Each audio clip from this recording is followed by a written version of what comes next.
Guys, आज मैं एक स्पेशल चीज़ बताने जा रहा हूँ जिसमें आप लोगों का कहना रहता है कि जब इसकी मोमेंटम भी डाउन है, ठीक है, और ये जो RSI ये भी बेस पे है, यहाँ पे भी एक ये इंडिकेशन मिल गया, उसके बाद भी ये ऊपर क्यों नहीं जाने के बजाय ये नीचे क्यों गिर रहा है। तो गाइस, इसका रीज़न देना चाह रहा हूँ क्या होता है। ये 1 मिनट की टाइम फ्रेम पे देख रहे हैं। अब हम अगर डे का टाइम फ्रेम देखें तो जो बड़ा मूवमेंट होता है उससे फ़र्क पड़ता है छोटे मूवमेंट पर। तो अगर आप देखोगे तो आज जो यहाँ पर सिचुएशन बनी है, अब मार्केट कुछ दिनों तक डाउन ही गिरता जाएगा, ठीक है। यहाँ पर आप देख सकते हैं ये डल ग्रीन बना है, यहाँ से मूवमेंट डाउन देगा और ये RSI एक तरीके से यहाँ पर टॉप पर है जो कि डाउन साइड आ रहा है, ठीक है। तो ये मूवमेंट जो है डाउन साइड के लिए बना रहा है, ठीक है। इसीलिए आज जो है आप देखोगे तो ये इतना बड़ा मूवमेंट मिला है, ठीक है। तो गाइस, मैं यही बताना चाहता हूँ, जो लोग कहते हैं ना इंडिकेटर काम नहीं करते हैं या इसकी मोमेंटम वगैरह जो प्रॉपर वर्क नहीं करता है, तो ये सब बताना चाह रहा हूँ। ये सब एक दूसरे से जुड़ा रहता है, सब एक दूसरे से जुड़ा हुआ है। इस चीज़ को आप समझ लीजिए। डे के टाइम फ्रेम से, मिनट के टाइम फ्रेम से, सेकंड के टाइम फ्रेम से, सब एक दूसरे से जुड़े हुए हैं गाइस। तो इस चीज़ का आप बहुत ही ज़्यादा ध्यान रखें और मैं आपको यही चीज़ बताने जा रहा था, ठीक है गाइस। यही चीज़ बताना चाह रहा था। और इसमें जो चीज़ें होती हैं 15 मिनट्स का अगर आप टाइम फ्रेम देखोगे तो ये जो गिरने का रीज़न है वो यही है, ठीक है। क्योंकि जो मेन डे का मार्केट जो सबसे बड़ी कैंडल है वो ही नेगेटिव हो गई है। तो जब डे की नेगेटिव हो गई तो मिनट और ये सब तो फिर नीचे गिरना ही गिरना है। इसलिए मैं कहता हूँ हमेशा जब पोजीशन सबकी एक जैसी बनती है तब उस साइड पोजीशन लेना चाहिए। अभी डाउन ट्रेंड का पोजीशन चल रही है तो अपने को डाउन ट्रेंड के लिए ज़्यादा देखना रहता है, ठीक है गाइस। यही चीज़ मैं जो बताना चाह रहा हूँ बहुत ज़रूरी है। लोगों का कहना है कि जो स्विच मोमेंटम है आपका ये कभी कभार वर्क नहीं करता है, उसका रीज़न यही होता है। अब मैं यहाँ पर अगर 15 मिनट का अगर यहाँ पर ये देखो तो ये बेस पे है, ठीक है, 15 मिनट। और यहाँ पे देखो ये भी एकदम आधा हो गया। अब यहाँ से एकदम डल बनना चाहिए, तो वो सब वर्क क्यों नहीं कर रहा है? क्योंकि ट्रेंड को ही डाउन में ले ला दिया है।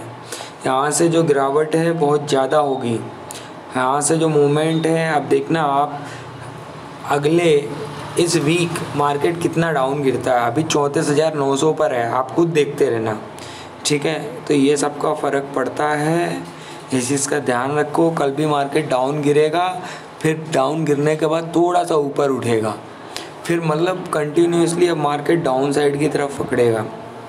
ये जो महीना है 15 से 20 दिन, अब तो शायद 10-11 दिन बचे हैं, लेकिन आने वाले 10-15 दिन में मार्केट जो है बहुत ज़्यादा नीचे गिरेगा। आप देख लेना इस चीज़ को, ठीक है। तो ये सब चीज़ों का ध्यान रखना पड़ता है, सिर्फ इंडिकेटर ही नहीं होते हैं। आपको ना इस चीज़ों को भी समझना चाहिए। वीक की कैंडल क्या कह रही है, मंथ की कैंडल क्या कह रही है, 15 मिनट कैंडल क्या कह रही है। जब अगर अपन ट्रेंड से अलग चलेंगे तो उस चीज़ को नहीं कर पाएंगे। क्योंकि अभी इतना बड़ा मूवमेंट क्यों आया एकदम से? क्योंकि आप देखोगे ना अगर डे का मूवमेंट, तो आप देखोगे डे में ये जो इसकी मोमेंटम है ये आधा ग्रीन हो गया है और डल ग्रीन शुरू हुआ है आज से। और यहाँ पर एक ये डॉट बना रहा है डाउन साइड के लिए, तो यानी ये मार्केट और भी गिरेगा ज़्यादा। यहाँ से तो अब शुरू हुआ है। जैसे इस वाले पे देखो, अगर 3 जून से देखें अपन, जहाँ से ये डल ग्रीन बनना शुरू हुआ है लगभग, तो यहाँ से देखो ये जो मूवमेंट आया है, ये जो मूवमेंट है यहाँ से यहाँ तक का, ये देखो कितना डाउन गया है। ये एक्चुअल में ये जो मूवमेंट रहता है ना, ये रहता है मूवमेंट, यहाँ तक रहता है, ठीक है। तो इस चीज़ का आप ध्यान दो। इसलिए मैं कह रहा हूँ मार्केट आने वाले टाइम में जो बैंक निफ्टी है 15 से 10-15 दिन में बहुत गंदा गिरने वाला है, जिसका आप आज एक बहुत बड़ा प्रीव्यू देख चुके हो, ठीक है। और कुछ पैटर्न का भी अपने को ध्यान रखना रहता है, ठीक है। सपोर्ट रेजिस्टेंस का भी ध्यान रखना रहता है। तो ये सब चीज़ों का आप देखिए ट्रेडिंग इतनी मुश्किल भी नहीं है जितना आप लोग सोच रहे हैं। ठीक है गाइस, जैसा भी लगे प्लीज़ लाइक सब्सक्राइब कीजिएगा। हर टाइम इंडिकेटर नहीं होते हैं, इंडिकेटर भी काम तभी करते हैं जब आप ट्रेंड को समझो। मंथ की कैंडल, वीक की कैंडल और डे की कैंडल, 15 मिनट कैंडल, ये सबको आप समझो तभी काम करेगी। अब इसी हिसाब से अगर 1 मिनट कैंडल देखो तो उसने अपना थोड़ा सा पॉजिटिव दिया है, लेकिन ट्रेंड आप देखोगे तो जो पूरा का पूरा ट्रेंड है वो डाउन साइड में है, ये देखो। ठीक है, लेकिन अगर इसमें थोड़ा सा ये उठ भी गया यहाँ तक, मान लो एक मूवमेंट दे भी दी, तो फिर ये बहुत ज़्यादा डाउन साइड में गिरेगा। आप देखना ये उठा थोड़ा है ना 1 मिनट की कैंडल में, जब गिरेगा ना तो देखना कितना गिरेगा।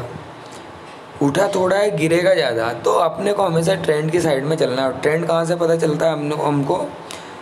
जो मूवमेंट रहता है डे का, वीक का, 15 मिनट कैंडल्स का। ठीक है, तो ये सब चीज़ें देखनी होती हैं।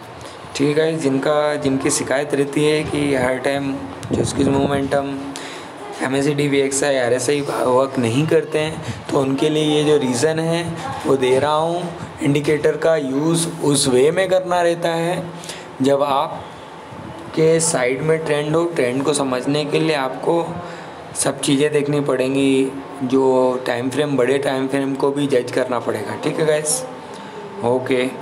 वीडियो जैसा भी लगे प्लीज़ लाइक और सब्सक्राइब जरूर कीजिएगा और कमेंट जरूर कीजिएगा। अगर नहीं भी अच्छा लगता है ना तो मत कीजिएगा। और मैं